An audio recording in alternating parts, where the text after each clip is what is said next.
For decades, this company has served the needs of American workers. It's time we had a federal government that does the same. The Buy and Hire American order I'm about to sign will help protect workers and students like those of you in the audience today. This historic action declares that the policy of our government is to aggressively promote and use American-made goods and to ensure that American labor is hired to do the job.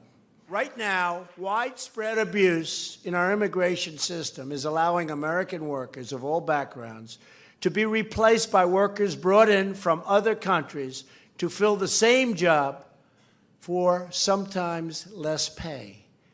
This will stop. American workers have long called for reforms to end these visa abuses, and today their calls are being answered for the first time. President-elect Trump weighing in on an issue that's been dividing some of his most high-profile supporters. The controversy is over H-1B visas that allow foreigners with highly coveted tech skills to work in the U.S. for up to 6 years. H-1B visas, that's not what it's about. It's about taking American jobs and bringing over essentially what become indentured servants at lower wages. Former Trump advisor Steve Bannon ramping up his criticism of the visa program today, arguing that Americans deserve reparations for having to coexist with immigrants on H-1B visas. That comes after Trump told the New York Post, "I've always liked the visas," even though he criticized them while running for president in 2016. Now saying, "I have many H-1B visas on my properties. I've been a believer in H-1B. It's a great program."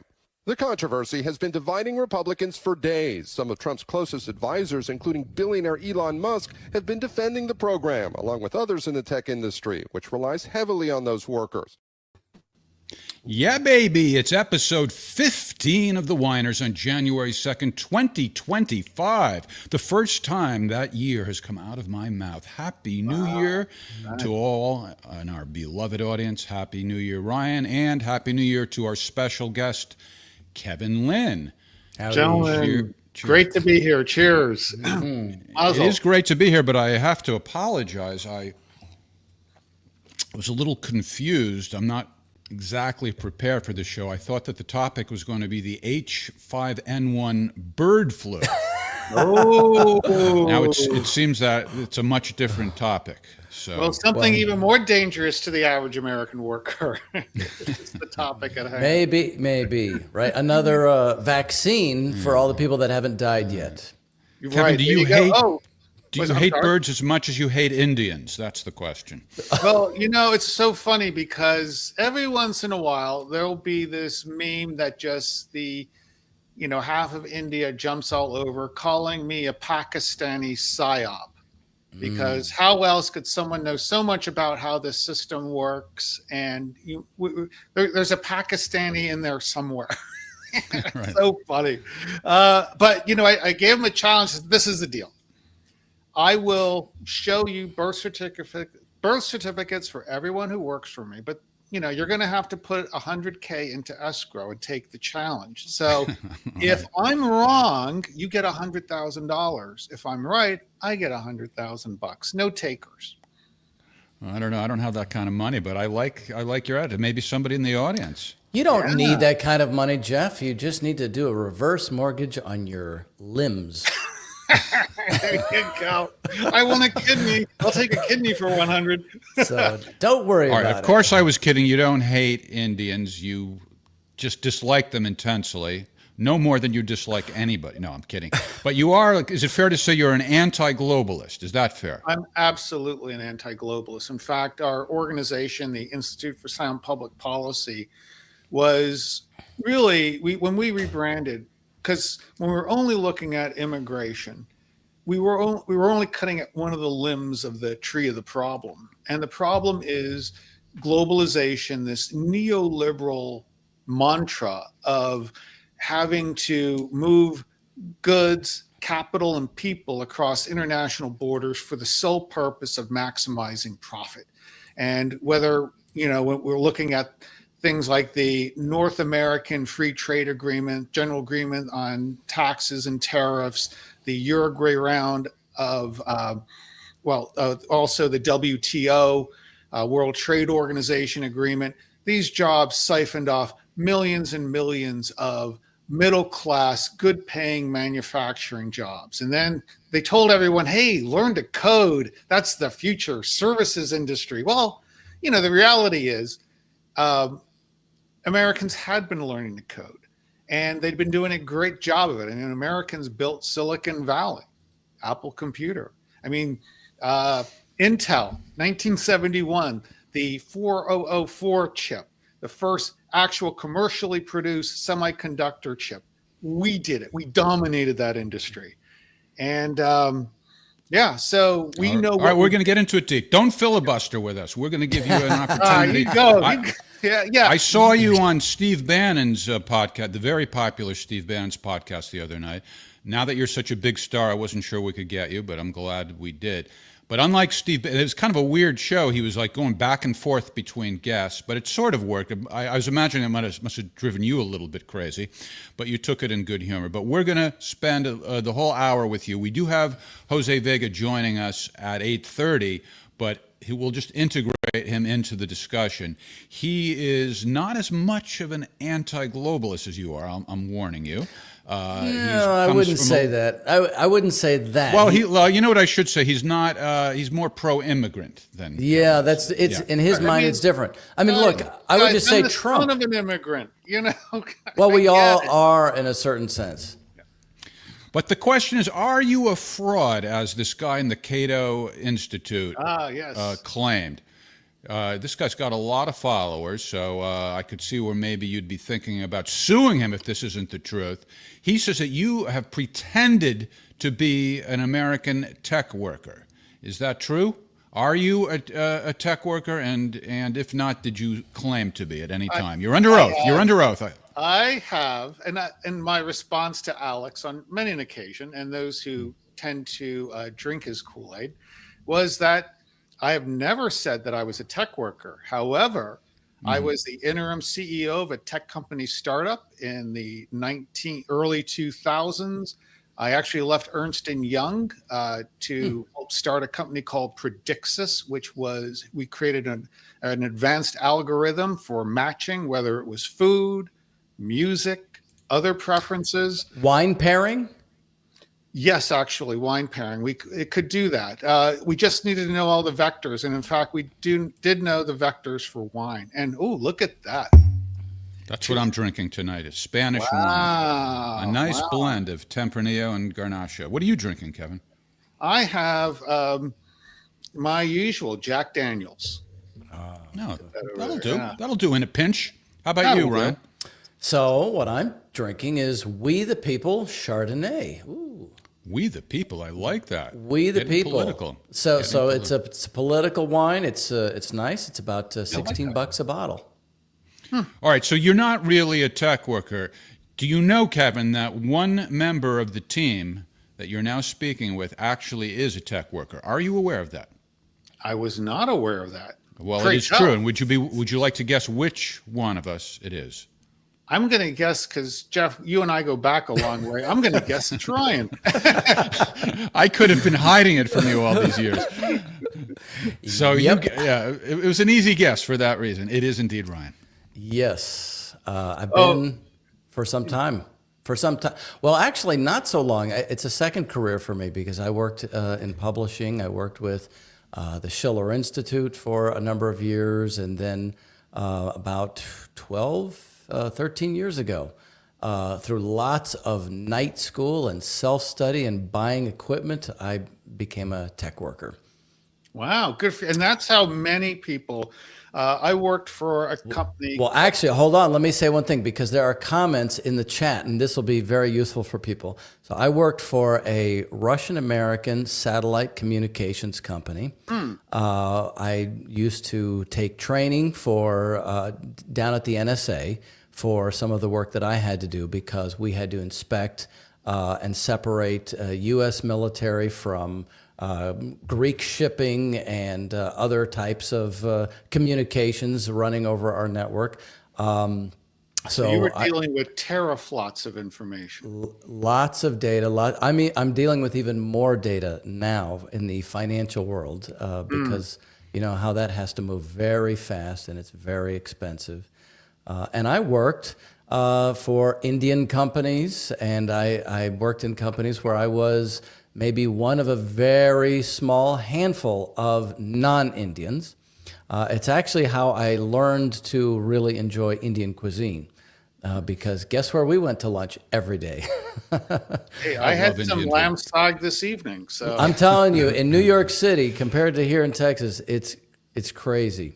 It's good. Well, now that you've given us your entire LinkedIn profile, why don't you say what you And my resume is now what you do, on there. Yeah, what you do now. Who do you work for, and what do you do? Who's your daddy? Is he rich like me? So I work in the cloud environment for network security for Equifax. And all of their, I mean, they have tentacles in every company and the U.S. government. So I do a lot of the U.S. government side of things too with them. So.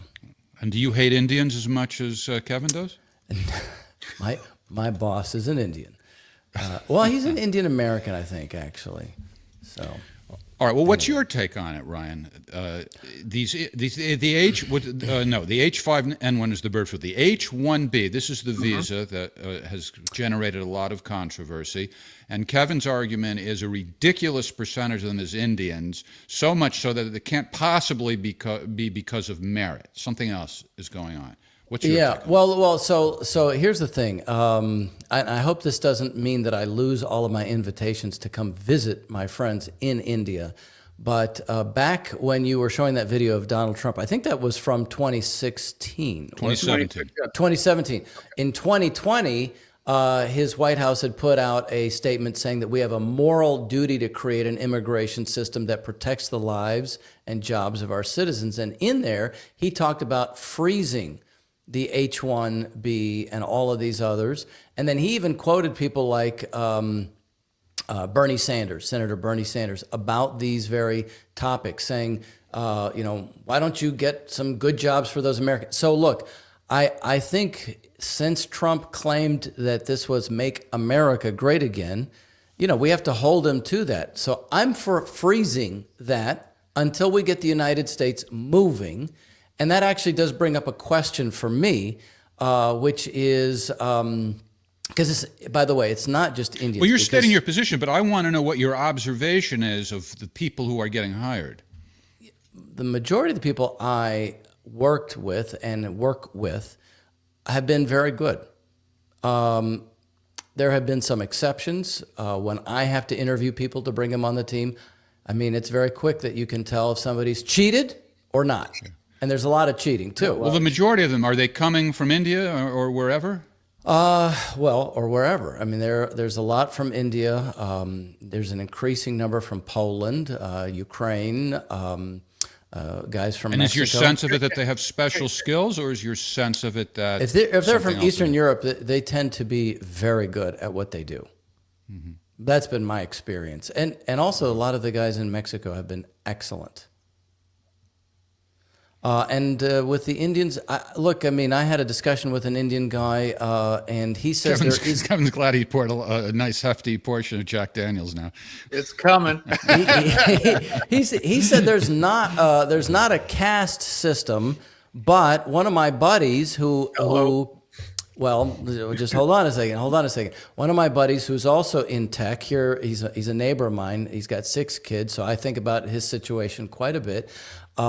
He was telling me that his former manager was talking to him about what happens is once you get one of the, we'll just say it, an Indian manager, then he starts just hiring Indian people, so that is sort of a process. And then he said that's bad. His manager was saying that, and then he said to me, "Oh, by the way, my manager is Indian." So, but they were confiding very closely about this. And he's had situations where it's just been, go to a meetup for AWS, and he's the only guy that's not an Indian in the room. So, it's like that kind of situation. All right. Now, Kevin, I know what your argument is, and the audience is about to hear it. But before you start talking, I would like you to incorporate in your answer what you think about where Elon Musk and Vivek Ramaswamy have been coming from, because they don't strike me as either stupid or as liars, especially when, a lot of this information is verifiable. I mean, people tend to be careless with the truth, let's say, more so when it can be hidden. So I have a feeling maybe there's some validity to what they're saying, and I want to know whether or not you think so. But I know what your argument is, so let's let the audience hear it. Okay, so we'll get into a thing called plausible deniability, which is always fun. But let's, for your audience, probably a lot are the uninitiated when it comes to this visa program and other employment visa programs that have been designed to displace white-collar professional Americans. And so the H-1B visa was created in 1990 with the Immigration Act of 1990, signed into law by George H. Bush. One of the sponsors was Ted Kennedy.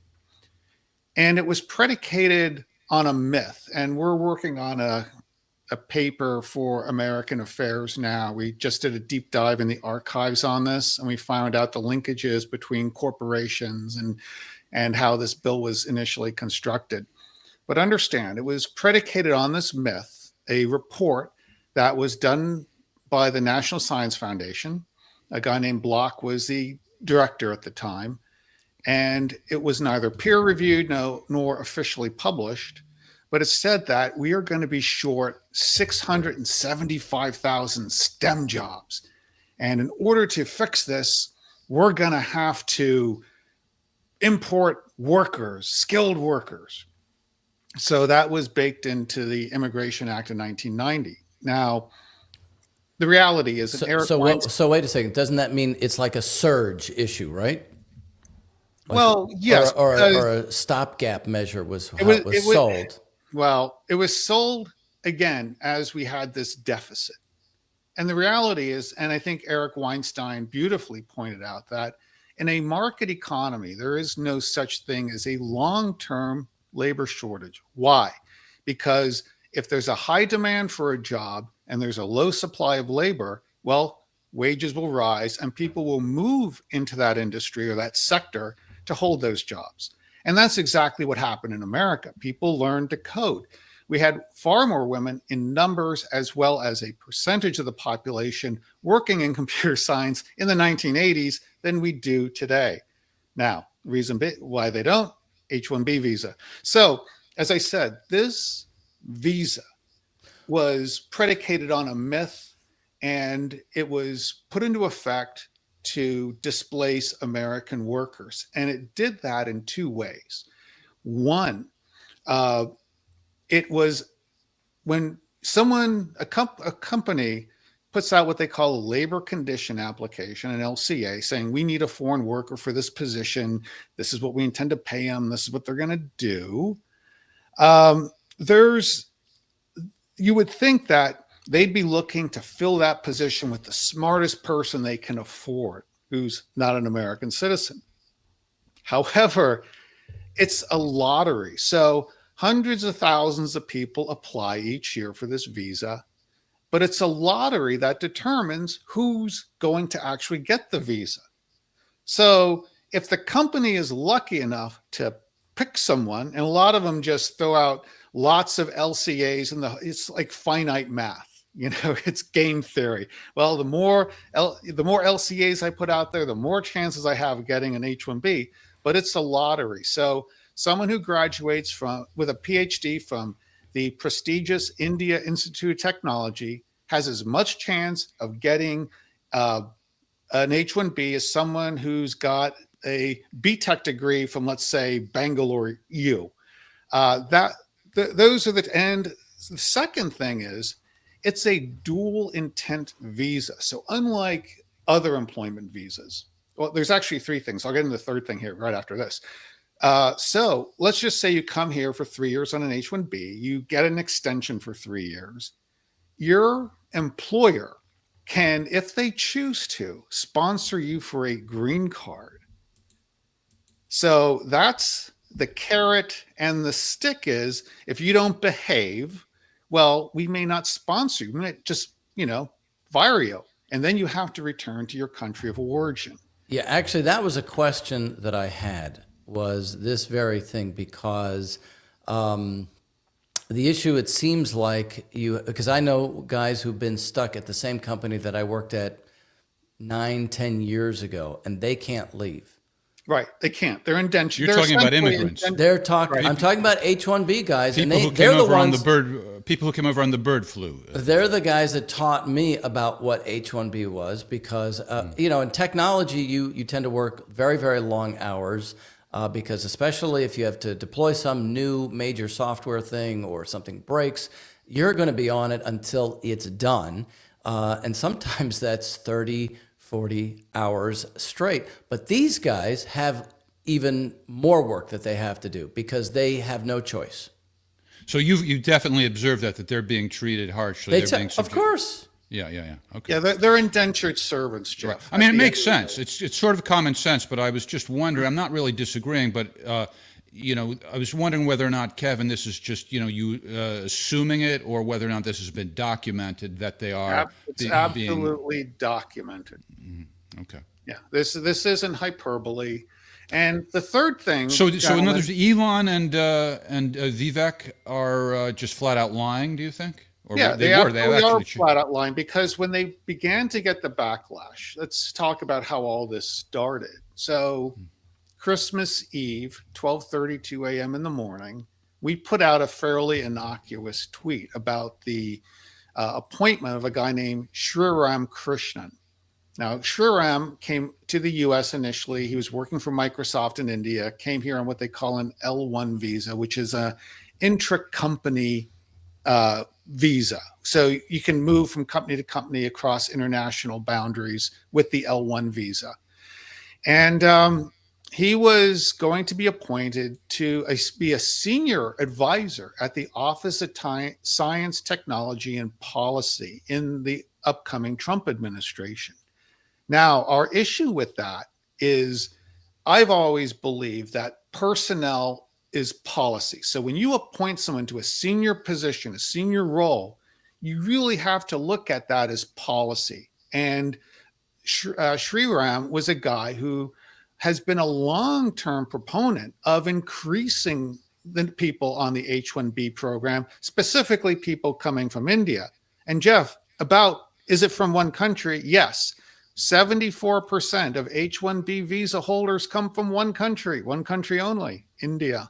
Oh, now, hold on a second. Hold on. Go back to that, Jeff, that you just had there from Vivek, because I want to make. Well, I was going to this. It was a very long rant he gave. I was going to the second part of it. This is the first part. Go ahead. Hold on. I know it is. But somewhere near. This is where he said we're all dumb because we spend too much time watching sitcoms and we don't play chess enough or whatever the hell you're supposed to do. But the key point is that he says fact.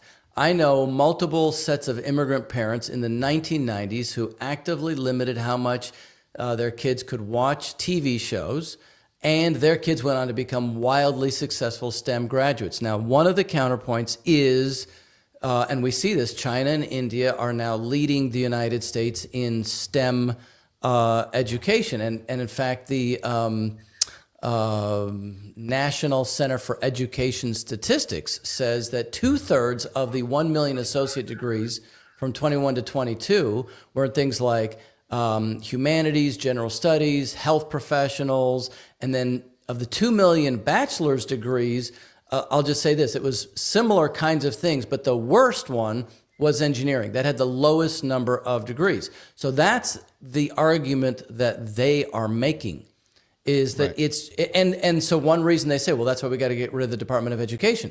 And then furthermore, and I'm asking, this is actually a question, I saw Joe Rogan and Lex Friedman from a couple of years ago talking about primary education was actually better in places like Russia than here, but then our university education gets much better. So what is it? Does this play into it? It must in some level. Look, guys, the U.S. consistently ranks near the top in international education assessments for math and science. And new research that has just come out, and I There was a really good article in PNAS, PNAS, computer science, which the headline is Computer Science Skills Across China, India, Russia, and the United States. And the United States tops all three. It shows that American computer science graduates are outperforming their counterparts from countries like China, Russia, India, particularly when international students are excluded from the data. On top of that, telling American students for the past 3 decades to major in science, engineering, technology, and mathematics, we've done it, and we have no shortage of STEM talent here in the U.S. as a result. Now, yes, you can look at, Jeff, you and I, we lived in Los Angeles for a long time.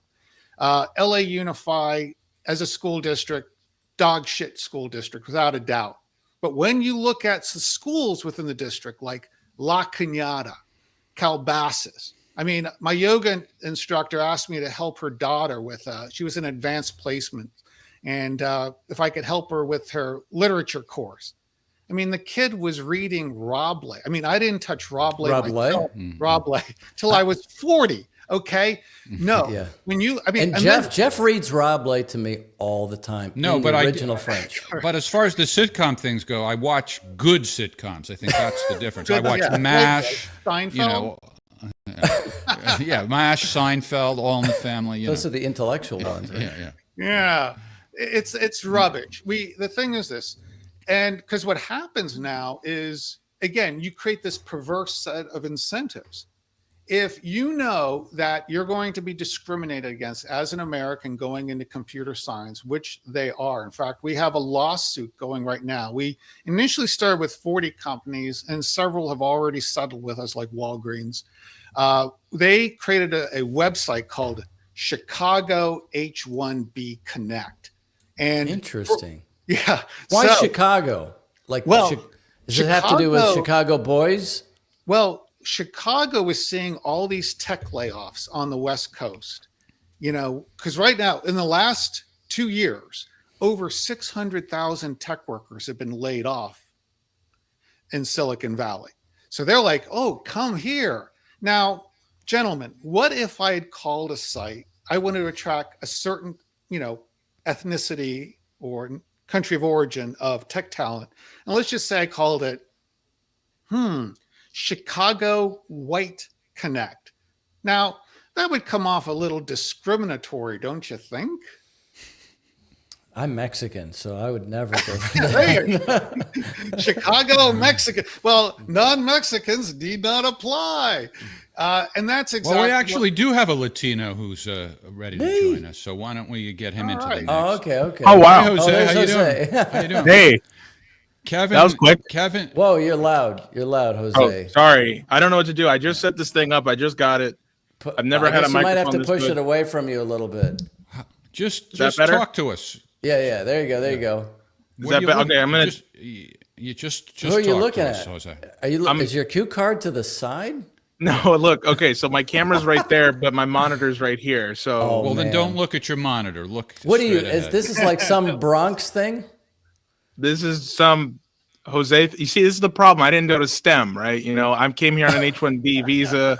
I don't know what I'm doing with tech setup. All right, Jose. Yes. Don't look at the monitor. Look Okay, I will not. I will just go off my camera only. Yeah. Okay. Very good. This feels weird, but okay. I know it does feel weird because I keep looking down at the screen and I should be looking. If you want to not have that feeling, the next time put your monitor straight ahead. But for now, hey man, this beats the MacBook kitchen air. So. All right. So I don't know if you've been listening, but we established that Kevin hates Indians. But are you Mexican or what is your Puerto Rican, Latino heritage? Jesus Christ, no. You're in the Bronx. Puerto Rican. No. What is it? Tell He's us. Russian, dude. Can't you tell? It's my El Salvador with President Bukele. El Salvador. Yes. All right. Very, very good. You don't hate Salvadorans, do you, Kevin? No. But I only really like Puerto Ricans. But I'll take it. Okay. Funny thing, I live in the city of Lancaster, Pennsylvania, and 30% of the city is Puerto Rican. And we have a hybrid human here. We call them Menoricans, Mennonite Puerto Ricans. Oh right? my God, no way. That's real. Yeah, well, Well, Mennonites are not Amish, so that makes sense. Yeah. well, but boy meets girl, and Yeah, exactly. Oh, That's right. I I'm can going to hit pull you out of here automatic- if you don't stop looking off to the side. It looks No, I'm ridiculous. sorry. It's just, I realized Good that the profile, reason though. Good the reason profile. why I was so loud was because I had it. My mic volume was all the way up on StreamYard. I just set it to automatically adjust. There you go. Is this Sounds better? good. Yeah, it is Yes. better.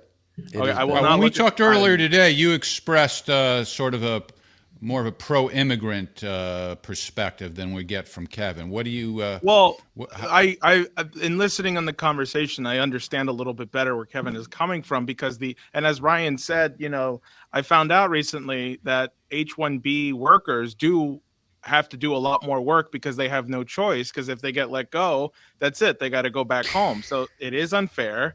But, the thing is, it's like, what good is having all this talent here in the United States if companies are just looking to make a profit? Right? I think the problem is more orientation around what are we doing as a nation instead of looking at private companies and corporations to pull us out and hire our people. I mean, if I start some company and I can outsource my people from another country and it's cheaper to take them from an H-1B, and my only goal is to maximize profits, of course I'm going to use it. And that in itself is a flawed system. But where are all of our high-speed rail engineers here in the United States? We don't have a mile of high-speed rail. We don't have a lot of nuclear reactors in the country. Most of our budget is going towards this $1 trillion defense budget. I mean, if we had just completely changed the orientation of what we want to do as a country and say, you know what, I believe if you mapped out the entire United States and you look at every single city, state, from the county level up to the state level, you would say, Jesus, we need a lot of modernization. I think you're going to have the level of projects required will outpace that of our current population right now, excluding all of the immigrants, that you're going to need people to come in because that's how much of a demand there is to not only modernize the United States, but advance it as well. So I'm going beyond just profit incentive and saying, well, how do we actually build a country with the talents that we have here? Well, you're going to realize, like, well, wait a minute, who's actually going to teach people how to build high-speed rail? And, the irony is that high-speed rail was actually designed here in the United States, in Long Island, and it was bought by a Japanese company because the people who invented it said, well, no one's here is going to, make it, so we might as well just sell it. And that's what they did. So, America was always the place for ingenuity, but that died. Personally, I think probably after Kennedy's assassination and really after the dissolving of the Bretton Woods system, when Kennedy said we need to put a man on the moon in the next 10 years or so, or he said, we had a mission orientation. Exactly. That was, real spirit. That was real American spirit, to develop a technology to get a man on the moon. And whoever's listening and doesn't believe we were on the moon, I don't want to argue with you. We were on the moon. I'm sure you have people. Somebody who just believe- sent me Don't today, worry. as a I matter can of prove fact. it. I can Earth prove isn't it. flat. But Somebody just sent me today a video of Stanley Kubrick supposedly confessing that he filmed the fake thing. Have you guys seen that? I've seen a few things by him. Yeah. What is that? First of all, is that actually Stanley Kubrick? Do you know what I'm talking about? I saw the video years ago. Yeah, it was Stanley Kubrick. Yeah. So he's just bullshitting people? I don't know what video you're talking about. I'm not. You don't know what we're talking about? All right, I'll send it to you later. I didn't know it was going to come I up, wanted but- to address something that Jose said, actually, and there's a couple of books that I want to point to. Now, Can I look at the screen now or no? Because You don't have to, but Horton School of Economics. So I lived in Philadelphia for 16 years. So one of the top business schools, actually, where they worship people like Michael Milken. Nobody who's young now knows who Michael Milken is, but the junk bond salesman. But they promoted this book in 2016, Makers and Takers by Rana Foroohar. But here's the key phrase: the financialization of banking and of business in general has hampered real growth and innovation while exacerbating inequality. The result is an upside-down economy where finance, instead of serving as a catalyst, has become the headwind. So that's sort of like what you're saying, Jose, about the profit in motive, is that companies said, well, we don't want to make a better product. We just want to make the shareholders rich. And since certain people were owning most of the stock in the company, they're the ones that got rich. But to the question of when did this start, I wanted to focus on one guy, and I want to get yours, Jose, and your, Kevin, your view. So this is a book that I recommend over on scottritter.com/book club. A guy named Neutron Jack Welch, The Man Who Broke Capitalism. Now, I'll flash that up again a little later, but there's a few key things here. So some people don't know about him, but he's the guy in the 1980s. I think he came in to be the head of GE in 1980 or 1981, and he was the CEO for at least 20 years, but I think his influence on the company was maybe 30 years. But his methodology ran everything. And I think this is the flip side of the H-1B, and I want to get your views on this. He was known for cutting off the lower 10% performers every year of the entire company. He oversaw 600 acquisitions by GE. So no longer were they working on building the best aircraft or the best power plants, but literally it was their credit card business or their insurance business or things like that. His idea was reduce the cost of labor through firings and then increase the earnings per share on Wall Street. So this was the idea of financializing really it was a science and technology and engineering company. And it became a finance company, essentially. And by the way, it's falling apart. He actually left on September 10th, 2001. The day before September 11th, he left with the largest severance package in world history, $417 million. And he oversaw the increase of CEO payments, pay by something like 800%, whereas the average worker saw it increase by 12%. So now here's my point. I think this is it, Kevin and Jose, that this kind of behavior, where it's not about how well you make something, it's just make the money. It's not America first in that sense. What do you think? If I can start things off. We just wrapped up our report on labor practices for the semiconductor industry for the 20th and 21st centuries. And you look at great American companies like Boeing and Intel. Well, from 1990 to present, Intel committed 152 billion in stock buybacks. This has nothing to do with investment in research and development, capital expenditures, investment in their workers. It's all quote unquote returning shareholder value, pleasing the gods of Wall Street. Now, you want to know why?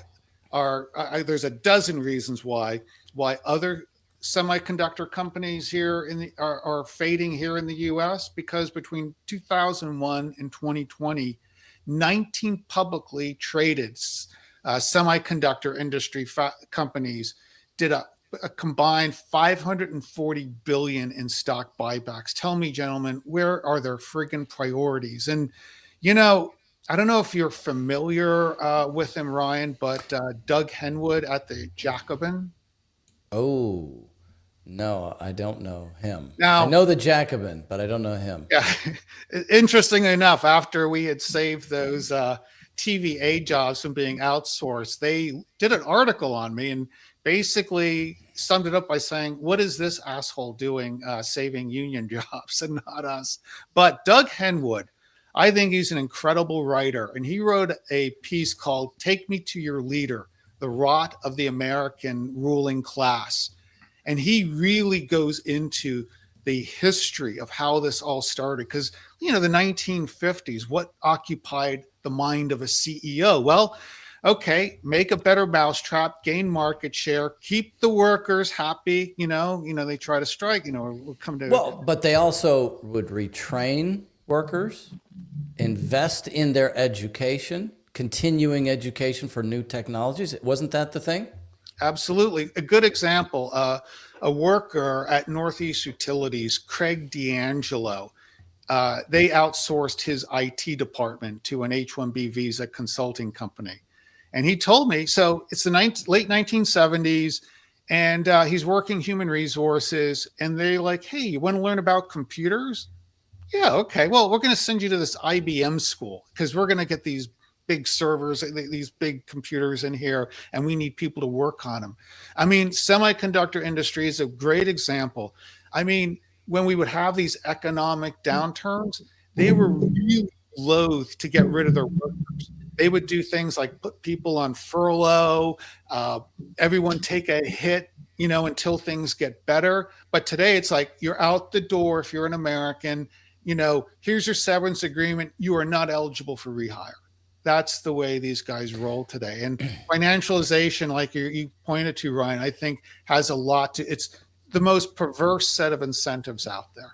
Actually, I used to work for IBM, and today, out of 245,000 employees, 130,000 of them are in India. So let me ask you, I don't know, the outsourcing hasn't stopped.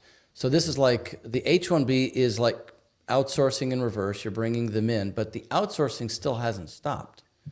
And then you have companies like HCL, by the way, which their entire workforce, I mean, they do a lot of IT for, Panasonic, for Raytheon, for all kinds of different companies in the United States. But Boeing, yeah, but they're all offshore still. Mm-hmm. So it's kind of like you're getting hit from both directions.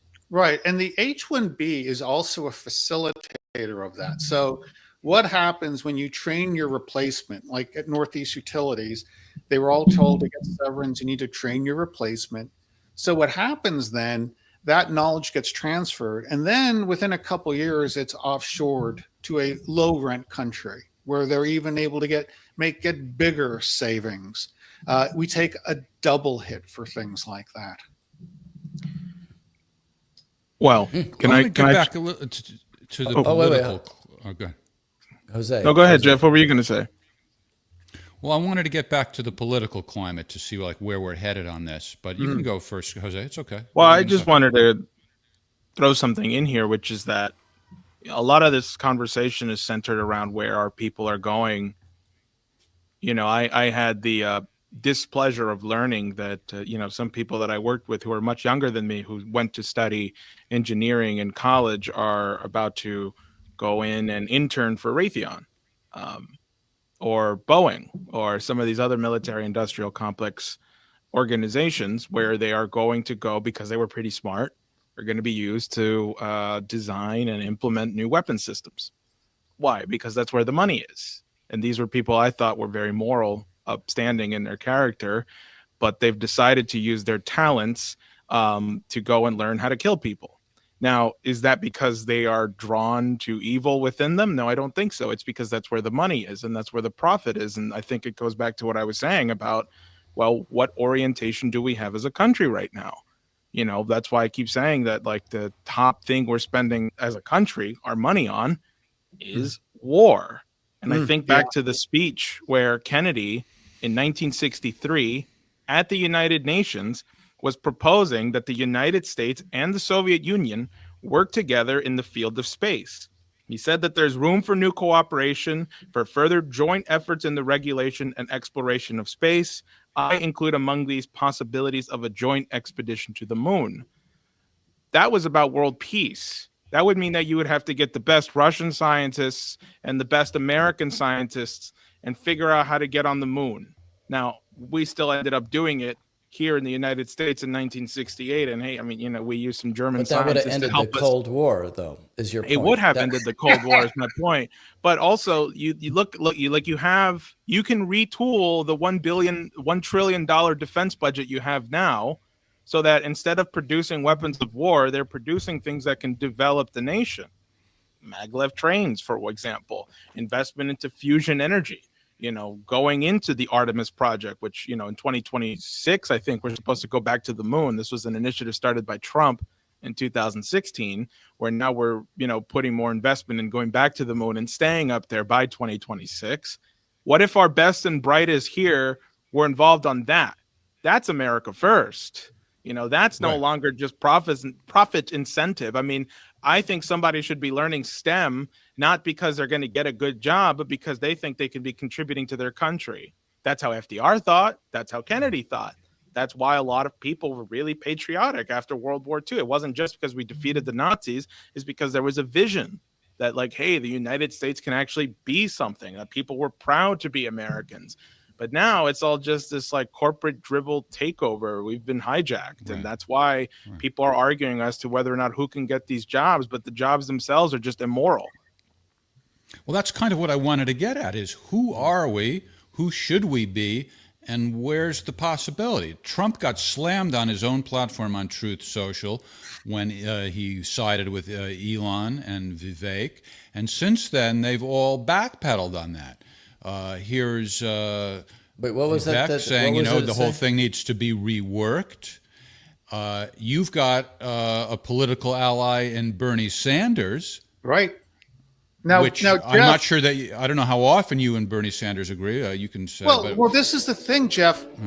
Prior to him running for president, he was very good on this issue. In fact, in an interview, he made the statement when they said, well, what do you think of open borders? And he goes, oh, open borders, that's a Koch brothers labor scheme. That's bad for labor. So he understands that labor is impacted by the laws of supply and demand. And I just saw, like you pointed out today, he's back to good on it. So I think it's refreshing.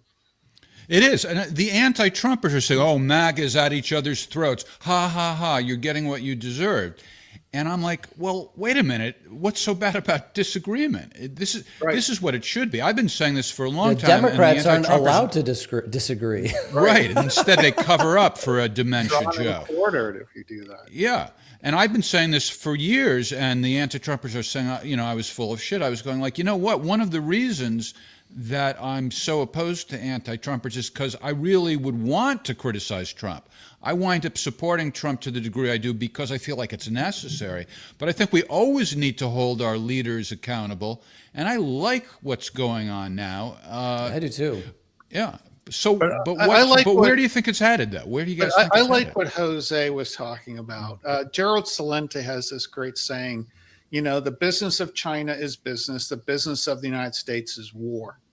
I mean, that's what we do. But I'll say this, Jose, the problem is if you really want to do computer science and you're not Indian, okay, you have an advantage going to a Department of Defense company because they might require a security clearance. So it's easier for you to get on at a Raytheon, at somewhere where they need, the engineers need to have clearances. And that's the tragic thing about this. The great talent of this country is going into financial services because, well, there's no money in computer science. Okay. But if I'm going to do stats, let me do it there. But there's a problem with that, because that's, why do people want to be computer scientists? Because that's like, you look at all these social media companies. I was told when I went to college for the very brief semester that I should look, rather than doing philosophy and astronomy, I should look to get into computer science. I mean, I learned how to code. I learned how to use SSL and Python because I thought, maybe I need something in the back end. But like, that's the problem, is what I'm saying. It's like, what is motivating people to take up the things they want to take up? And if people are just taking up computer science because they're saying, well, if I want to make a living in this country, that's what I got to do. But that's the problem.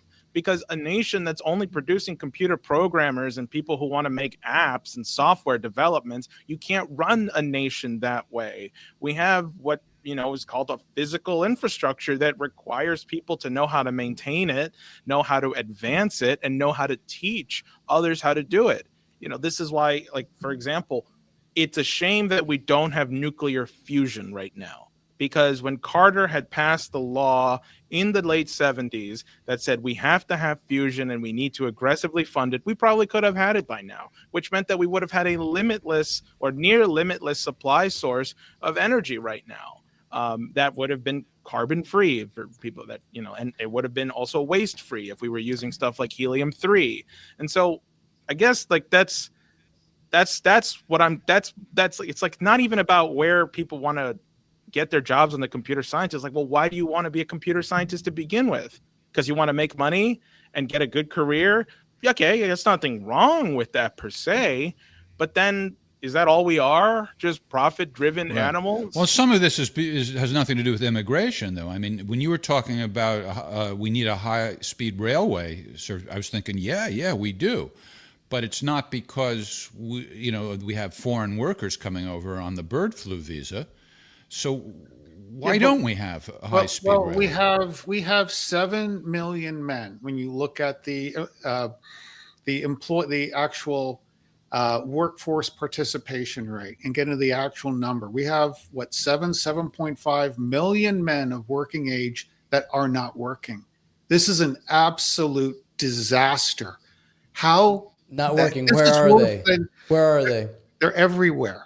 No. I'm saying the reason I ask where are they, because, for example, when I go to a restaurant with my wife, oftentimes, there's a young guy who's clearly spends a lot of time in the gym, but he's just serving food, and she's like, that guy should be in a factory. That guy should be, Where are the factories? Building something. Where are the factories? I know. Yeah. No.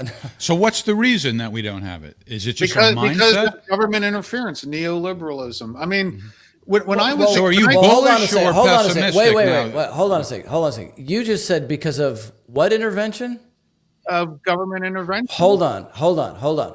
I want to make a disagreement on that point a certain way, because Jeff and I have been debating Bobby Kennedy and his desire to sue the drug companies to ban their ads. Okay. However, one thing that came up in that is how so much of the FDA is the same guys from the corporate world. So it's a revolving door. Now, we were talking about Boeing. Now, in South Korea, they just had another plane from the 737 MAX line that crashed. They have all kinds of orders that are backed. They're not being filled. Everything's being held up. It turned out back a couple of years ago when the 737 MAX came out, by the way, James McNerney, who was the CEO then, he used to work for Jack Welch. But when that whole thing came out, investigations came out that the FAA, that they worked with Boeing to retaliate against whistleblowers. So what I would say, it's not government regulation and it's not corporations, it's the whole thing.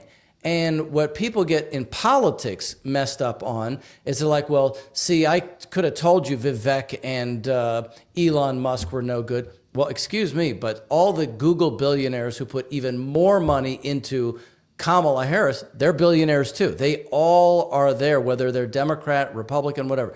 They get you on both sides of it, and they have polluted both sides, the economy and the government policy making. And I even see in our chat, people are like, oh, well, tariffs are bad. Well, tariffs are great. Tariffs are good. Well, I'm saying not only are tariffs good, but if you incentivize companies to treat their workers well, to pay them well, to train them, to be part of what Jose is saying, a national mission, then guess what? Those incentives and the tariffs, they work hand in hand, and the whole country grows. Ryan, I think you're misconstruing. I got the word government out before I was allowed to finish. Oh, okay. When I say government intervention, Is he complaining that we cut him off? I mean, things like, You should speak. You want to speak to the supervisor, Kevin? yeah. I want to talk to the boss man. Yeah, where is he? Where is Oh he? my God, that was It's like, funny. no, this is like my dinner table growing up as a kid. No, this is great. No, but what I'm saying is government intervention in the form of the North American Free Trade Agreement, government intervention in like the World Trade Organization.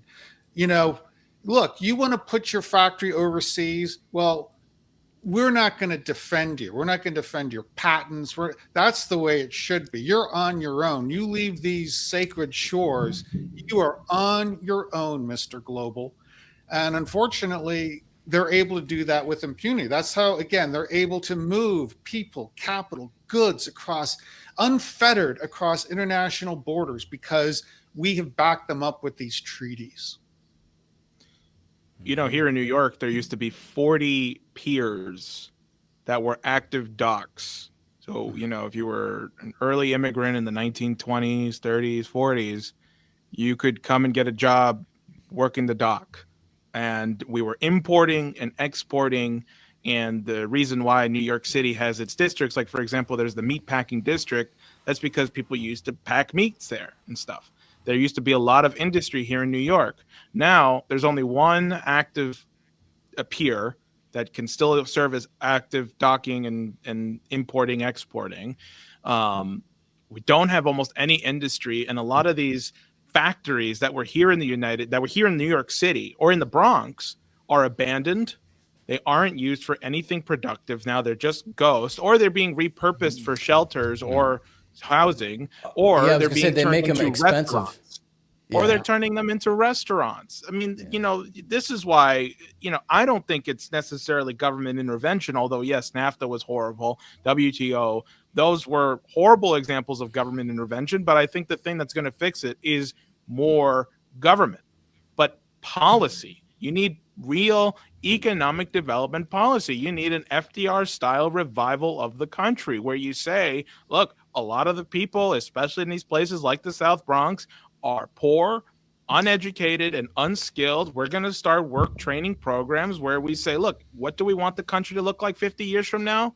And what do we need our 18 to 30-year-olds to know and to do to make it look like that, so that you're defining the present through what you want the future to look like.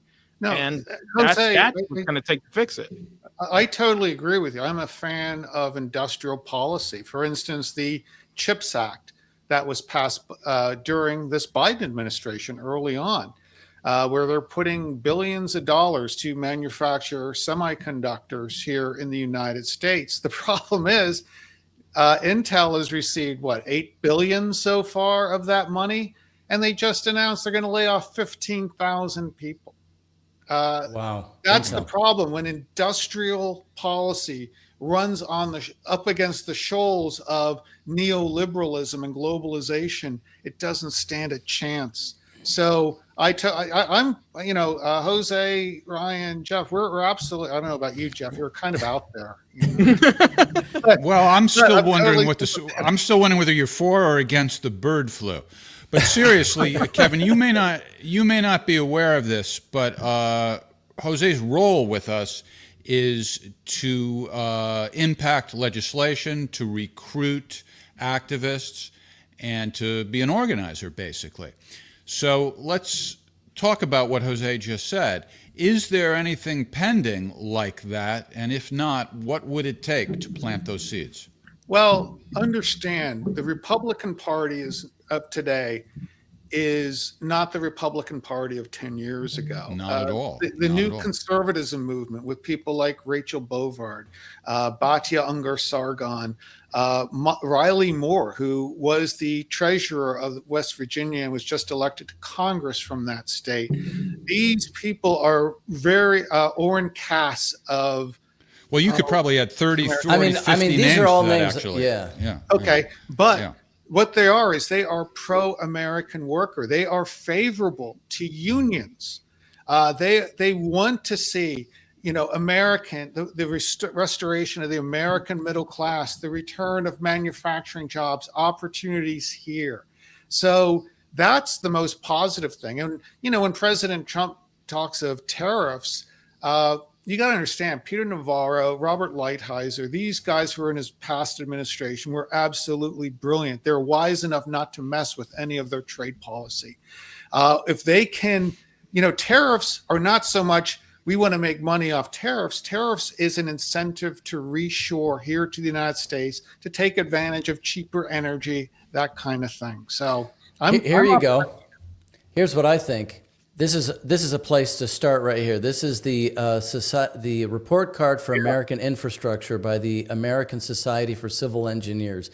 It took a brilliant report. 20 years to get to a C minus. So we were at a D. So we've gone up in the quality of our infrastructure. This report goes through every aspect, and I think this would be a place to start from what Jose is saying. And well, is there anything that already a proposal that we can support, or do we need to start from scratch? That's my question. I would say, first of all, you would need to pass Glass-Steagall back again, because you have to separate investment. Oh, okay, wow. Which, by the way, Jimmy Carter helped to gut. He did the first step to gutting that. I didn't know that, really. He absolutely did. I read this. It's actually in this book that I mentioned earlier. And here I was blaming Clinton for it all. Well, no, it was Clinton and it was Alan Greenspan, but Carter began that process. And I have a problem with Carter because he helped build the nuclear navy, and then he turned against all of the engines for good, right, that represented. So go ahead, Kevin, Jose, I'm sorry. Kevin, I must apologize. I thought we were going to disagree, and wow.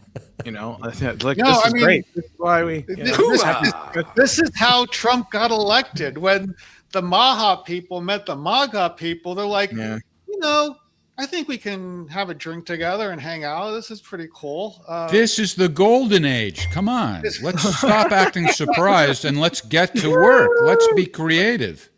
Yeah, exactly. All right. So I didn't hear an answer to my question. I think the answer is there's not a pending proposal we can support. We have to start from scratch. Well, what does Jose say? He was going to say something.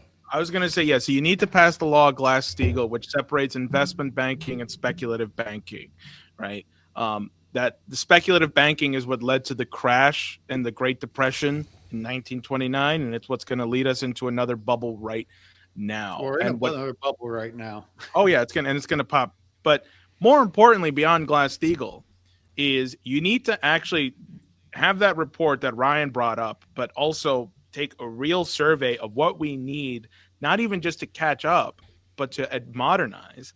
And then you say, okay, that's going to cost trillions of dollars, and we're going to need to train people, and we're going to need to make sure that we can pay for the people who are getting the training, and we need to make this happen within the next 10 years. But there you go. Now you have a different orientation completely. It's like, okay, well, wait a minute. Let's stop focusing on 800 military bases around the world, and let's look at our country here. And let's go, get a surveyor, state by state, national projects. You have a national bank, because this is how you can pay for all of this. I mean, we pull trillions of dollars out all the time. Credit. Right. We pull trillions of dollars out to bail out banks all the time. Why not pull out trillions of dollars to bail out the United States people and its infrastructure projects? And you have a crash course to not just rebuilding and modernizing and advancing our infrastructure, but you have to give us a project like fusion, or like going to the moon or to Mars, because that's where ingenuity, development, and discoveries come from. You have to give people a challenge. I'll take MagRail over that. I'll take MagRail. So one thing I would say to your point is, if we actually, because I do like when Trump says, basically we don't need NATO. And if we pulled out of that mentality, and you take all the personnel that are across the world in those 800 military bases, and then you take something like the Army Corps of Engineers as a concept, you bring them all back. You already have right there a workforce that knows how to listen to a boss, knows how to do something all at once as a team, or whatever you want to say, to build things quickly, under direction. And so I would say that would be almost your starting point. Well, what about this idea we discussed Jeff, can I answer your question real fast? what we can Well, do it's a little right now. unorthodox, but okay. Okay. Nobody usually pays any attention to my questions, so I need to just One thing we adjust. can and should all get behind is the immediate revocation of the H-1B visa program. It needs to be Yes. ended. It's so evil, so bad. It simply needs to go.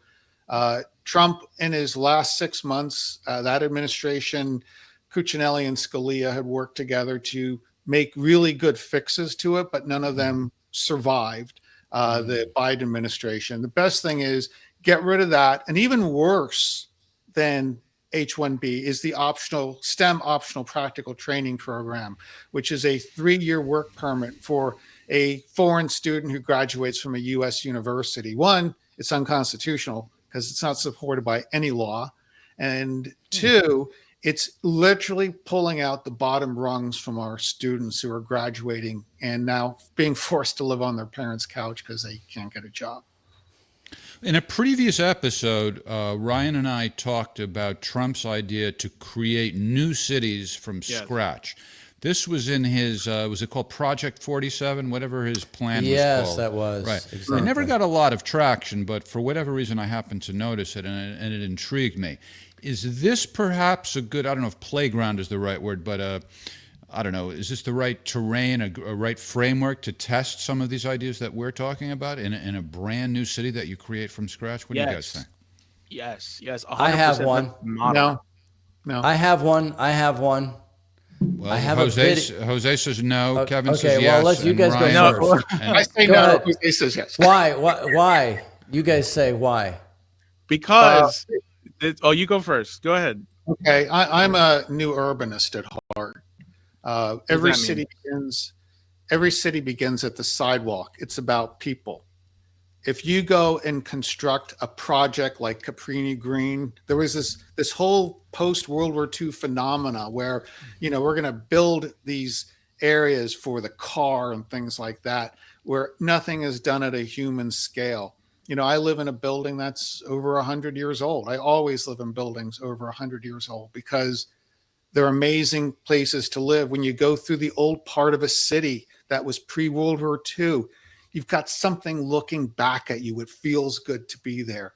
Go through some modern landscape of skyscrapers and projects, and it's brutal to say the least. And no, so But what about if it's something these like things are what the best done Tennessee Valley organically. Authority did to build cities Well, in rural areas too? Because I think one reason why you'd want to build a city is like New York City. Any given day there's 8 million people there. It's crowded, and why not build a whole new New York City on a different river, for example? Also, because it's just common sense that there are ways to improve the way we live. And I'm not saying abandon cities by any means, but to some degree, some things just aren't fixable. So that's why the idea of creating a city from scratch they really can. And you know Gaza X in L.A., right, Jeff? Yeah. What is that? Gaza was the guy who brought punk rock to the western part of the United States way back. And This is a peculiar analogy, but go on. Okay. But he would always lecture me. He says, I always start with my stoop. I clean my stoop. I put a plant out there. And before you know it, this awful, terrible place is starting to get civilized. And that's where things like that, they have to be organic.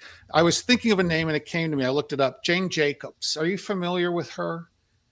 In the 50s, she wrote a book called The Life and Death of American Cities.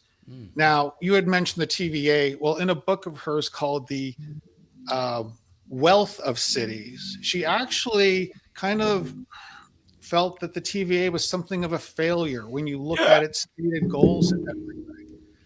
And because cities, like James Howard Kunstler will tell you, they occupy key strategic geographies. There's a reason a New York is there. There's a reason a Detroit is there. Yeah, there's a reason a Chicago is there. Yeah, there might be problems now, but they will change. Well, they could be rebuilt for sure. There's no doubt about that. And they will. They'll collapse, fall back up. but it's that real estate. That's the important thing. And when you go and you try to create some form of modern economic growth way off in the hinterlands where there may not be canals or ports or things to support it, it's going to take a lot of effort. That's what the Chinese are doing with the Belt and Road. They're building ports. They're building. Let them. Although I'm kind of, you really should talk to Michael Yan. He's in Panama right now, looking at what the Chinese are doing there. Him and Ann Vanderstill, and they invited me down, but I just can't get away from America right now. Oh, we don't want to lose you. I think it's a great thing to build new cities. The last thing we built was Reno, Nevada, or Las Vegas. Was that Las the last? Vegas, I think it was. Yeah, Las Vegas was the last city we built. I mean, what a joke that Jose, people need sex. I'm just gonna say that. And to gamble. I don't know if they need gambling. I mean, humanity needs sex because we have to reproduce. Well, we may have to rebuild Las Vegas if there are any more terrorist attacks. Oh man. But it's like, no, it's a great idea to build new cities. First of all, and the way to do it, it's like you start with a university. You start with a university because you make that the center of your new city, and you make that university specialized in engineering or something. Like, for example, here I one of the things that I ran on was called the Space Civilian Construction Corps. This was a callback to FDR's CCC, the Civilian Conservation Corps. Mm-hmm. And I said, look, the Bronx is the poorest congressional district in the entire country. I am presently in the poorest congressional district in the whole country. Right. This, like, 35% of people here live very, very below the poverty line. And I'm here and I'm saying, let's turn it into the most scientifically advanced congressional district in the country, because if we can do it here, this can be the model to do it anywhere. So why would this be the argument for starting a new city? Because you need to have growth. You need to show that to people who call themselves Americans, like, we're not stagnant. We're building stuff. We're building stuff every day where people can know that their posterity will have a future better than they ever could. That's what it means to be a human being, to make sure that future generations can live better than you did. So if you can have a new city centered around a university with a couple of nuclear reactors, some houses, apartment buildings, maybe. I mean, it depends. It doesn't all need to be ugly. A good wine bar too. Don't forget that. It doesn't all need to be ugly, modernist. I was in China. I was in Chengdu, and I was in the middle of an industrial city, and I had no idea, because it was all green. It was koi ponds. It was like nature. And I was just like, wait, this is like the heart of your industrial center here in Chengdu, because they have found a way to balance. What was the air like, Jose? It was crisp. It was serene. I mean, like, there's a lot of myths about China, like, I was there. All right. Take it easy. I'm just asking a question. So I'm not a myth perpetrator. I was there, and I can honestly say, like, you can actually have growth, development that is actually in tune, if you want to, or with nature and being aesthetically beautiful. Like what Ryan was talking about with the TVA. You can keep these aspects that make American cities great, have that sort of old feeling to them, without making them look ugly. So, yeah, China is beautiful and green. See, I couldn't have done that if I wasn't looking at the monitor. But it's not a real photo, or somebody who's. Hey, don't mess with Nancy. Oh, you know her? I don't. But that that's a great picture. Anyway, I know a lot of people, they put up pictures that aren't themselves. I'm just saying, I'm all for new cities. I think people need to, because also, like, come on, we got to build something, Well, and can I my own example? I live here in the city of Lancaster, and the guy who initially owned the building that they did an adaptive reuse on, Gib Armstrong, he had been a long-time serving state senator, 24 years. And when he first got elected, it's like, because, I mean, no one was looking at the city of Lancaster at the time. It was a dead zone. And he was talking about redevelopment. And they said, just build a wall around it and let it die. That's all it's good for. Wow. And today it's an absolutely strident city because for 12 years we had a Mayor Gray, who was a new urbanist. And, he did things that were really smart when it came to growth. And I strongly recommend your audience go to a site called Strong Towns. Rick Moran I believe his first name is Rick, is the executive director. And it's all about, you take little bets when you're looking at people, because we're biology. We're not cogs in a wheel. We're biology. So you take little bets. It's like, oh, this is working. We start up a little farmer's market in this parking lot. Let's kind of like have flea market. But Kevin, you notice when I introduced this topic, I prefaced it by saying I'm not by any means saying we should abandon existing cities. So this is in addition to improving existing cities, not instead of. Now, well, Kevin might be reacting one of the comments was somebody said they shit on the sidewalks in Long Beach. Now, I actually live in North Carolina now, and I moved here.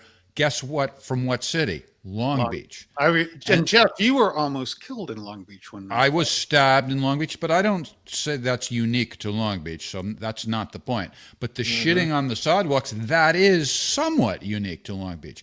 That is an example. I thought you were going to say that's what you were doing in North Carolina. I was like, no, but whoa. That's an example where I'm not optimistic, because when I was there, I got no sense that the people were outraged by the shitting on the sidewalks.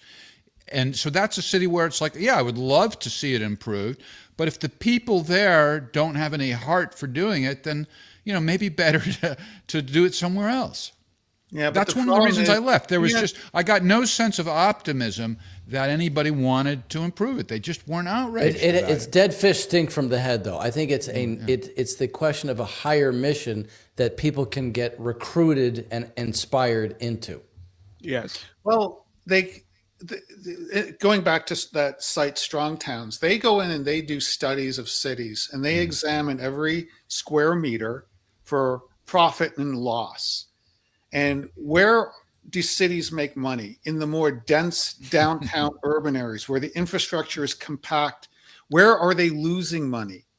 Well, it's out in the suburbs where it's spread out. So, services, infrastructure is expensive. And it's difficult for instance, there are cities that will never tax enough to be able to support their infrastructure because they built poorly.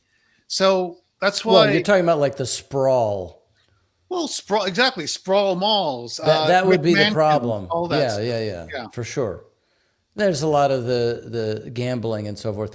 So I wanted to propose one other idea as opposed to city building, although it could be an engine for that. I have a 1-minute little video. Plus, I think it would address the question of the war danger that we are constantly in. So if you will take a moment, let's see here. Jeff, how do I put this up so that that's all right, I think we'll be fine. Take a look at this. Bridge or tunnel across the thin passage of water separating Russia and Alaska would be an undertaking of monumental proportions. There have been talks for years related to this construction, but it has always been dismissed due to its logistical complications. However, with Russia and China now considering the project, it may become a reality. China and Russia have proposed to build a billion-dollar tunnel across the Bering Strait after exploring its ideal geographic situation. This plan would be a remarkable feat of engineering, connecting the continents of Earth with the longest tunnel in the world. The Bering Strait is only 83 kilometers wide and has a maximum depth of only 50 meters with 2 large islands directly in the middle of it. The new Bering Strait crossing is anticipated to improve trade and cooperation between Russia, China, and the US by providing a physical link and further boosting relations between the 3 countries. Although many people have questioned whether this proposal is achievable, engineers say it is actually very feasible. There is no reason why a land connection at the Bering Strait couldn't be built. So how about something like that?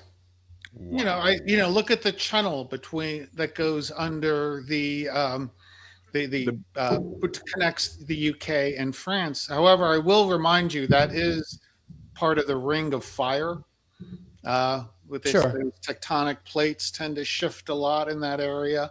So Yeah, and I'd hate to be caught in the middle of that if they spring a leak.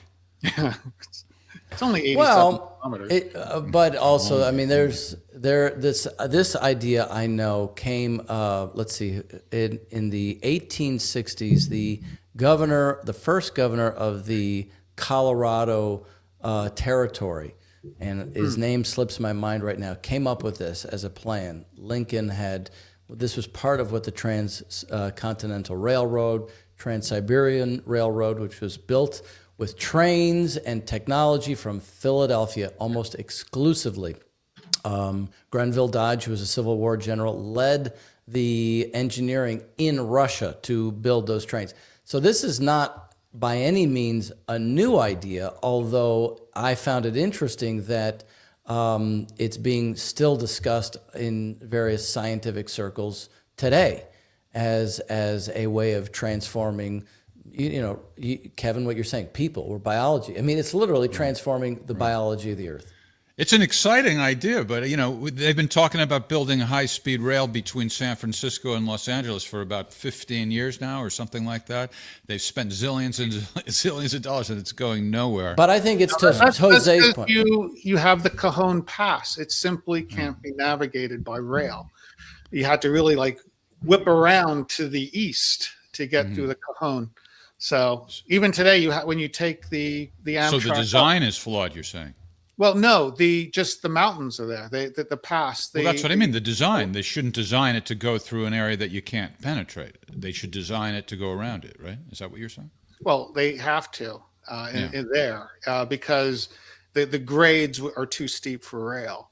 I mean, they have. That's why when you take the Amtrak going up the coast, you have to from L.A. get in a bus until you get somewhere over the Cone Pass, and then you pick up the rail again.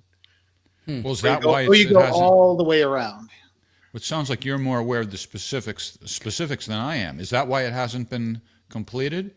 No, the reason it hasn't been completed, Steve Lamb and I did a video on it way back, and it's a big grift because the idea was never to do it for the whole state.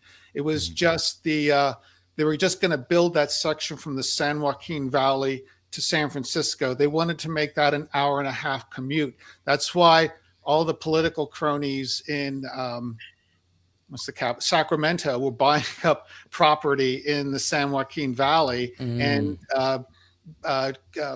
trying all this great San Joaquin Valley per dollar-wise is the breadbasket of America.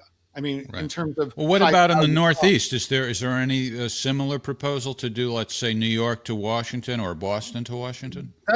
There should be, there could be. There's no reason there isn't. Even the city of Lancaster, about an hour-and-a-half drive from Philadelphia, and I was having coffee with one of the professors, and he says they're so uncreative here. I mean, here we have these colleges. Why not do just a high-speed rail between here and Philadelphia and make that commute? Think about what it would do for, again, economic development. And this is where that's the point. Yeah, that's the point I brought it up for, is because it becomes like a backbone for development along the way, too. It opens up new territories because even though it's on Google Maps, it doesn't mean that we've actually done anything with these areas. No, exactly. It's and here, I mean, the people are here, infrastructure is here, the grades are here. We can do things like that, and it's only going to improve the environment around it. And why we don't do it because, unfortunately, I think the terrorists might be here too. I mentioned that earlier in sort of a joking way, but I actually think it's potentially a very serious problem. Yeah, I hope not. I hope not. I posted something last week, and this before the current terrorist attacks, and I said, look, the words terrorism, insurgency, counterinsurgency are going to become terms we're going to hear, if not on a weekly, if not daily basis going forward. We just let in 10 to 15 million people. We have no idea who they are. And one guy coming across, I think it was the Muckrak brothers who interviewed him. And he goes to me, you don't know who I am because you are ignorant of me, but someday you will know my name. You will know my name. And this guy was serious. He's a bona fide terrorist. He's not from one of these Venezuelan gangs. No, he was Mideastern. I mean, we've got people here from 152 countries now that we have no idea who they are. Well, but we know that terrorism is used by intelligence agencies because Right. if the NSA wanted to, they could have gone after Jeffrey Epstein years before we actually captured him because they have the records of everything that he was doing on his cell phone. That's what we know from Edward Snowden. So if you want to deal with terrorism, you dismantle the FBI and the CIA. Frankly, I genuinely believe that dismantle our borders is. I'm Yeah. sorry, I agree with you. Yes, and let's just say, I'm from a country that doesn't like America. They just blew up all of our cities. well, with And I'm good thinking, reason. What country does like hold it. America? I'm thinking, Hold how it. Hold it. I Can you get back clarify at that? them? He's I'm saying sorry, if Kev- he's doing a hypothetical, Jeff. Hypothetical. Yes. Oh, He says, oh, if okay. I'm from a country, he didn't just announce that he's an ISIS member. He did not, Jeff. Calm down. Calm down. Gaming. I'm not being an annoying literalist. I really didn't quite hear it. Okay. I know, I could tell. So, and let's say I want to strike a blow at America. Well, now for the last 4 years, I just insert a whole bunch of our intelligence officers into this country. It's easy. There's sanctuary cities. There's ethnic enclaves they can take up with and be hidden by. Sure. And we just activate them when we need them. And, it's really dangerous. Yes, I'm as opposed to the invade and invite, school of thought is Jose, and I know you two are. But this is going to be a real problem for us. Well, I mean, Although you said why earlier did- that why I'm did- out there. What did you mean by that, by the way? I'm out there. Delayed You're reaction. from Long Island. What? Or What's going on with your Long Beach. camera, Jose? Are you doing something, or is that doing it by It's itself? look, listen, I just got this set up today. I'm working out kinks. I tried to give that disclaimer and you kept yelling at me to look at the camera, so I couldn't give the disclaimer. But what was I gonna say? Shit, now you made me lose my train of No, I remember now. You said, Kevin, well, what if I'm from a country that hates America? It's like, well, yeah, it's a pretty big list because what the hell? What you're saying that like they have some irrational hatred, like Bush, like, well, No, I don't mean irrational. No, I mean I would be pissed too if they, blew up my town. I would be really angry and looking for a way to get back. So, I mean, I just want to point out in that regard, remember with 9/11, the Russians were the first to say, here, we're going to help you.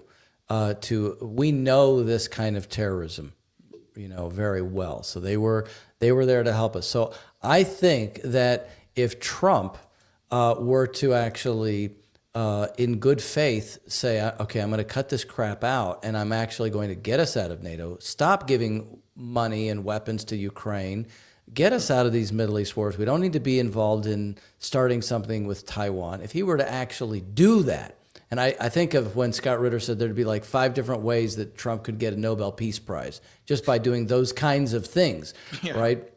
Then we would have countries that would be willing partners for some big industrial projects of these kinds that we're talking about. So I think the thing is, what's scary is like, oh my gosh, then this billionaire here won't support me.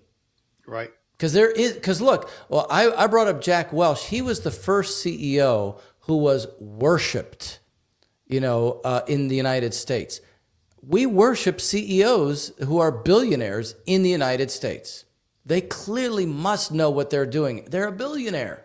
Who is we? Because not me. I'm sure there's a That's what charisma people- factor. It's You mean part of not it. society, not you personally, Jose. But Take it Welch easy. was the icon. He was emblematic of this professional MBA management class. And this is why Boeing. This is what every single textbook in business schools pushes this. Business schools, absolutely. And we need to end this professional management class notion. We need to put engineers back in charge of manufacturing companies, bankers who've come up starting at the branch up to the VP. They need to be in charge of banks, not someone with an MBA. Who doesn't know anything, by the way? Right, about the business itself. No. All right, well, Gentlemen, let's figure out what we can do to push some of this. Like I said before, we either have to create it from scratch or jump in if somebody else is proposing it. But it sounds like it's the former. Well, And Oh, Jose knows this. Yes, people should support the Space Civilian Construction Corps, which is my initiative to do it here in the Bronx, where you set up a camp, you take people out of the neighborhood who are 18 to 30, and you give them housing and training, and they work with the Army Corps of Engineers and retired union leaders, and you say, look, we're going to send you back to your community. You're going to build here in the Bronx. We need cross Bronx trains. We need a interborough train where that you can go from the Bronx to Queens to Brooklyn without having to go through Manhattan, because it's stupid we don't have that. In fact, it took them 10 years to build like a mile of subway track. Anyway, don't get me started. But you say to them, like, you are going to be responsible for making New York City look the way it should in 2050 now. You're going to go back there. You're going to build it. You're going to modernize it. You're going to make sure it's safe. And then you're going to do that for 2 years after you graduate the program, and we'll pay you. And then after that, you can be a free agent, or you can keep working with us, and we can export you, where you then set up other of these programs around the country, teaching and reproducing these initiatives. Now, this, of course, is exactly a bigger. what I was going to ask. Yeah, if it's obviously the details are going to vary from community to community, but conceptually it can be duplicated. Yeah, exactly. That's what I'm saying. Because if you can do it here in the poorest congressional district in the entire country, you can do it anywhere, and that's why. Well, give us you've written this up. Yes, it's on my campaign website, votevega.nyc. Wait. That's why I have posters behind me. By the way, Wait. Hold on a second. What is it? Vote. What was it again? Votevega.nyc. And if people do want to donate, we still have debt to clear up before we can start something new. So we need another $2,000. So if you like what you're hearing. Not everybody watching knows what we're referring to. Jose ran for Congress in New York. And as he said, the poorest district, was it in America or in New York? The poorest district. In the country. In the country. Wow. Congratulations. You must be so proud. Yes, that's an achievement I can be poorest in the whole country. Thank you.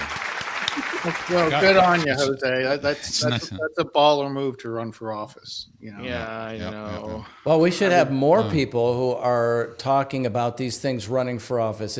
To me, that is sort of what the Maha-MAGA combination should have been. I'm not saying it can't be, but should have been, is also a lot of people just running who are not, who are just talking about like what Jose's talking about, like what we're talking about here. Well, we're here to steer things in that direction. And I won't give away the details yet, but we may be doing a special Winers show in the Bronx on January 15th. So stay tuned for details. That's January 15th in the Bronx. Wow. Join us tomorrow night on Ask the Inspector at 8 p.m. Eastern Time with Scott Redder, our favorite weapons inspector.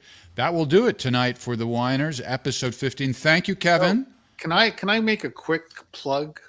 I'm sorry, we have no time. No, I'm just kidding. Go ahead. Take all the time you need. Amazing activist John Dale wrote a book called In the Room.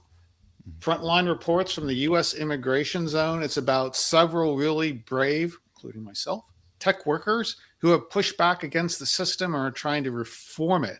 You can find it on Amazon. Again, that's In the Room. It's expensive. It's $19.95. It is $19.95, but that's not expensive. That's not expensive. Supporting John Dale. He's a great activist. He's a tech worker. Codes at night. Writes books during the day. Homeschools his kids. Jeez, that's a lot of work. It's a lot of work, and he's a great guy. And you can find. I had mentioned our semiconductor report. You can just download that PDF for free. We do have this in hard copy for our elected officials. Oh, you should send that to me. So that report. How many copies do you need? Well, I always like one because I had the copy of the 50 million jobs. Right. And then I got an original copy and then I lost it. I was very upset about that. But anyway, I was just going to say that's a 100-page report. However, I think the last 30 or 40 pages it's like references. And I looked up a lot of the references. It's a good report. It's actually very easy to read. It's a very easy to read report on what happened to America. Brian Danding recent graduate of Rutgers, did that report for us. Rutgers University. All right. Yeah, there you go. And then also, we created a report, not more than a report. It's a bunch of administrative fixes that can be done without litigation to our employment visa system. All right. All right. Well, three of us have plugged something. Ryan, do you want to plug something before we say goodbye? Your favorite wine, maybe? No, that's all right. The Naked Wine Club. You love the my Naked my Wine Club. OnlyFans that you're setting up, Jeff. Apparently, check right. that out. It's good. Only $3. All right. All right. Join us next week at the usual time, 7 p.m. Eastern, for episode 16 of The Whiners. We love you. Good night.